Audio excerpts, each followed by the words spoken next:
اور آخر وہاں پہنچ گئے، عمرہ کر کے آ بھی گئے، وہاں سے کیا حاصل کر کے لائے یہ بھی بڑی متنازع سی بات ہے۔ انہوں نے اگرچہ بیانات دیے، پہلے بھی $1 ارب کا بتایا جی وہ سرمایہ کاری ہوگی ریکوٹک میں، اب وہ کسی سے بیان دلوایا کہ $5 ارب کی ہوگی، کوئی سمجھوتا کسی پر دستخط تک نہیں ہوئے، اور پھر اب ایک کمپنی سے انہوں نے بیان دلوایا کہ نہیں جی $7 ارب اس قسم کی سرمایہ ہوگی جو تانبے کی کان وغیرہ میں، اور $14 ارب کی ریفائنری کے حوالے سے بھی دلچسپی سعودی عرب رکھتا ہے۔ لیکن یہ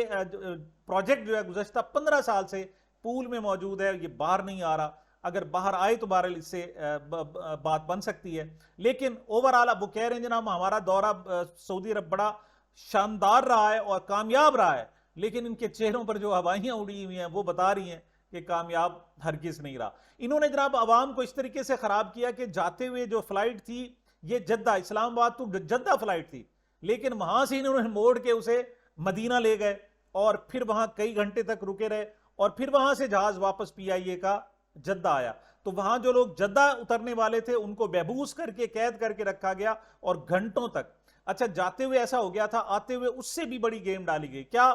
کہ ایک تو جدہ ایئرپورٹ پر 2 گھنٹے انتظار کروایا گیا کہ وزیر اعظم صاحب آئیں گے تو پھر جہاز آگے چلے گا، نہیں 2 گھنٹے وہاں لیٹ کروایا گیا۔ اب اس جہاز نے جدہ سے واپس اسلام آباد آنا تھا، لیکن راستے میں بادشاہ سلامت کر نے جناب فیصلہ کیا کہ نہیں پہلے اسلام آباد جائیں پھر لاہور کر جائیں گے، تو ڈائریکٹ گھر چلتے ہیں جناب، تو ڈائریکٹ گھر چلتے ہوئے کے چکر میں جناب انہوں نے اس کو ڈائیورٹ کر دیا اور لاہور اتارا۔ اور یہاں افسوسناک صورتحال یہ کہ ان سب کو اتارنے کے باوجود پھر 2 گھنٹے جہاں جہاز کھڑا رہا، لوگ پریشان، 2 گھنٹے جدہ ایئرپورٹ پر مسافر خوار ہوتے رہے، 348 مسافر تھے، کم بھی نہیں تھے، 2 گھنٹے جدہ ایئرپورٹ پر، پھر 2 گھنٹے یہاں لاہور میں، پھر وہ کہتے رہے جی ہمیں اتار دیں، ہم جناب چلے جاتے ہیں اپنی کنوینس سے، ٹرانسپورٹ سے، اور بائی روڈ چلے جاتے ہیں، لیکن ان کو اتارا بھی نہیں گیا اور جہاز بند کر دیا گیا۔ بعض تو کہہ رہے ہیں جی AC بھی بند کر دیا گیا، لوگ پریشان رہے۔ پھر جناب 2 گھنٹے بعد ان کو واپس اسلام آباد پہنچایا گیا۔ لوگ بد دعائیں دے رہے ہیں اور کچھ نہیں کر رہے، لیکن یہ جو لوگ ثابت کرنے پر تلے ہوئے ہیں کہ یہ جناب بادشاہ سلامت ہیں۔ محترمہ مریم نواز صاحبہ کا بدترین دورہ اس وجہ سے رہا کہ سعودی ذرائع ابلاغ میں تنقید ہوتی رہی کہ یہ کس قسم کی خاتون ہیں جناب جنہیں جناب پردے کا خیال نہیں ہے، اور دوسری طرف جو سب سے زیادہ ڈسکس ہوتے رہے ان کے کاسٹیومز، ان کے کپڑے، ان کے ہیرے، ان کے جواہرات، انگوٹھیاں ڈسکس ہوتی رہیں، اور یہ پاکستان کا جناب انہوں نے وہاں پر چہرہ جو ہے وہ پیش کیا ہے جناب۔ اچھا جی نواز شریف صاحب کی سنا ہے جی تازہ ملاقات ہوئی ہے کچھ قریبی صحافیوں سے، وہاں افطار ڈنر پہ جناب انہوں نے بلایا ہوا تھا، اور وہاں انہوں نے کہا جناب دل کا حال کھول کے رکھ دیا کہ جناب میرے ساتھ کوئی اچھا نہیں ہوا، اور مجھے بلایا گیا تھا جناب، لیکن یہ جناب میرے اپنے بھی جناب اسٹیبلشمنٹ کے ساتھ مل گئے جس کی وجہ سے میں بول نہیں رہا، اور میرے ساتھ دھوکہ ہوا ہے، میرے ساتھ جو وعدے کیے گئے تھے وہ پورے نہیں کیے گئے تھے۔ مطلب وہ ایک مرتبہ پھر اسٹیبلشمنٹ کا بیانیہ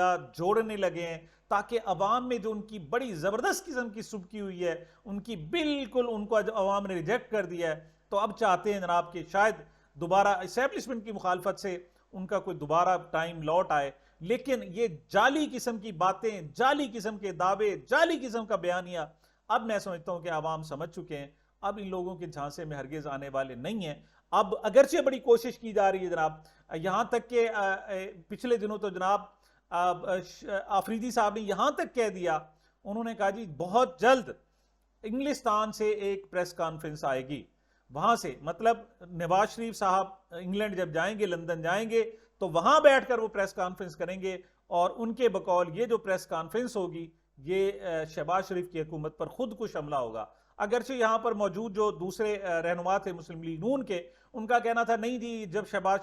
نواز شریف صاحب کہیں گے ہم چھوڑ دیں گے اقتدار اور ختم کر دیں گے، لیکن ایسا نظر نہیں آتا ہے، اور یہ چپٹے ہوئے ہیں اور اس سے جناب اس کو نوچنا چاہتے ہیں، باقی ماندہ جو پاکستان ہے اس کو بھی نوچنا چاہتے ہیں، لیکن جوں جوں وقت گزرتا رہا ہے اتنا عوام کی ان سے نفرت میں اضافہ ہوتا رہا ہے۔ جو جہاز کی صورت میں انہوں نے کیا وہ بھی چیز سامنے آ گئی، اور دیگر چیزیں بھی اب سامنے آتی جا رہی ہیں جناب۔ اچھا جی اب اگلی بات کرتے ہیں جناب عمران خان صاحب کے عید نماز پڑھنے پر پابندی۔ اطلاعات یہ ہیں جناب کہ سیکیورٹی نے کہہ دی، عمران خان صاحب نے خواہش ظاہر کی کہ میں صبح چاہتا ہوں کہ مجھے عید نماز پڑھنے کی اجازت دی جائے، کیونکہ یہ واحد سیاستدان ہے جو جیل میں بیٹھا ہوا ہے اور جسے با جماعت نماز پڑھنے کی اجازت نہیں ہے، جسے جمعہ بھی پڑھنے کی اجازت نہیں ہے۔ جب سے عمران خان جیل میں گئے ہیں 5 اگست 2023 کے بعد انہیں ایک بھی جمعہ نماز نہیں پڑھنے دی گئی. جمعہ نماز کے لیے شرط ہوتی ہے کہ وہ باجماعت ادا کی جائے، لیکن سیکیورٹی کا بہانہ بنایا جاتا ہے اور نماز ادا نہیں کرنے دی جاتی. حالانکہ یہ سیکیورٹی کے مسائل بنی گالہ میں بھی تھے، یہاں زمان پارک میں بھی تھے، لیکن عمران خان صاحب پھر بھی جناب نماز ادا کیا کرتے تھے، اگرچہ کھلے میدان میں نہیں بلکہ اپنے سین میں اور اپنے گھر کی جناب اس جگہ پر ادا کرتے تھے. لیکن یہاں ان پر بالکل پابندی لگا دی گئی ہے، اور اس پر جناب لوگوں میں ایک غم و غصے کی لہر بھی دوڑ گئی ہے. اب جس وقت میں آپ سے بات کر رہا ہوں بہت سارے شہروں میں باقاعدہ احتجاج شروع ہو رہا ہے. لوگ باہر نکلے ہوئے ہیں، پاکستان کے جھنڈے اور پی ٹی آئی کے جھنڈے اٹھا کر نکلے ہوئے ہیں. اور اب جب ان کو اندازہ ہوا ہے کہ عمران خان صاحب کو جناب نماز عید پڑھنے کی اجازت بھی نہیں ہے، تو لوگ زیادہ تھوڑا سا چارج ہو گئے اور زیادہ ان میں جناب غصہ پایا جاتا ہے. اس حوالے سے سابق صدر ڈاکٹر عارف علوی صاحب نے ایک ٹویٹ کی ہے، وہ بڑی معنی خیز ہے، اور وہ کہتے ہیں کہ عمران خان صاحب کی پر عید کی نماز پر پابندی نے انگریزوں کی یاد تازہ کر دی.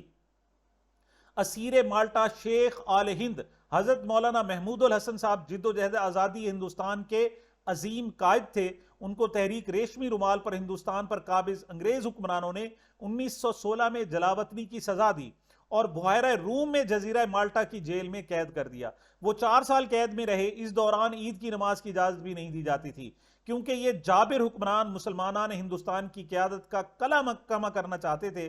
اس لیے ان کی جذبہ حب الوطنی کو کمزور کرنے کے مختلف حربوں میں سے ایک یہ بھی تھا کہ جمعہ اور عید کی نماز پر بھی پابندی رکھی جائے. مولانا سید حسین احمد مدنی صاحب نے اپنی کتاب اسیر مالٹا میں تحریر کیا ہے کہ اس پابندی کے باوجود شیخ آل ہند مولانا محمود الحسن صاحب نہا کر صاف کپڑے پہن کر تیار ہو کر عید کے دن بیٹھ جاتے اور انتظار کرتے. کسی نے پوچھا مولانا اجازت تو نہیں ملنی، پھر یہ اہتمام کیوں؟ تو مولانا نے فرمایا کہ اللہ کے حضور میں صادق اور سچا رہنا چاہتا ہوں کہ میں نے پوری تیاری کر لی تھی. اب جابر اور ظالم جو میرے وطن پر بھی قابض ہیں اجازت نہیں دیں تو اللہ ان سے نمٹے گا. دشمن ان کا عزم کبھی بھی نہیں توڑ سکتا. اور بالآخر مولانا 4 سال بعد 1920 میں انہیں رہا کرنا پڑا. تو یہ جناب بڑی معنی خیز قسم کی ڈاکٹر عارف علوی نے پوسٹ کی ہے، جس سے انہوں نے جناب کہا ہے کہ اب بھی وہ سفید انگریز تھے، اب ہمارے ہاں کالے انگریزوں کی ذریعے وہی سفید انگریز جو ہے حکمرانی کر رہے ہیں. در حقیقت سکہ تو ان کا چل رہا ہے، یہاں تو پپٹس بیٹھے ہوئے ہیں. لیکن میں آپ سے پھر پوچھتا ہوں کہ اگر سیکیورٹی میں عمران خان کو نماز عید ادا کرنے کی اجازت دے دی جائے تو کیا ہوگا؟ اس وقت آپ لوگوں کی عزت میں اضافہ ہوگا. یاد رکھیے گا، جو شخص بھی عمران خان کے حق میں اس وقت بھی بات کر رہا ہے اس کی عزت بڑھ رہی ہے. یہاں تک کہ رانا ثناء اللہ جیسا کردار، حالانکہ سب کو پتا ہے کہ وہ جناب سخت ترین مخالف ہے، بدترین مخالف ہے عمران خان کا، لیکن اس نے آ کر کہا ہے کہ نہیں جی، جب شہریار آفریدی صاحب جناب جیل میں تھے تو میں نے انہیں کہا تھا کہ نہیں جی ان کو فیسیلیٹیز دیں، اور اب عمران خان جیل میں ہے تو میں نے کبھی نہیں کہا جن سے کوئی سہولتیں چھینی جائیں. اور ساتھ مطلب آرام سے جب بات کر رہے ہیں تو لوگ ان کو بھی معصوم سمجھ رہے ہیں. مطلب بدترین شخص بھی جب عمران خان کے بارے میں کوئی پوزیٹیو رویہ اختیار کرتا ہے تو لوگ اس کے بارے میں خوش گمان ہو جاتے ہیں. اور تو اور دیکھیں،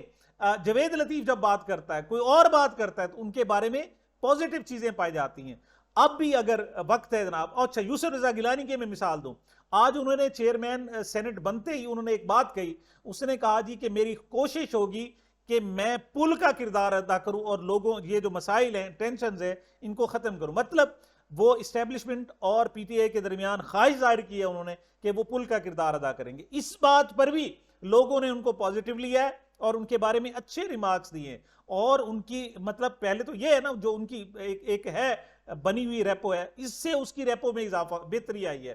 تو اگر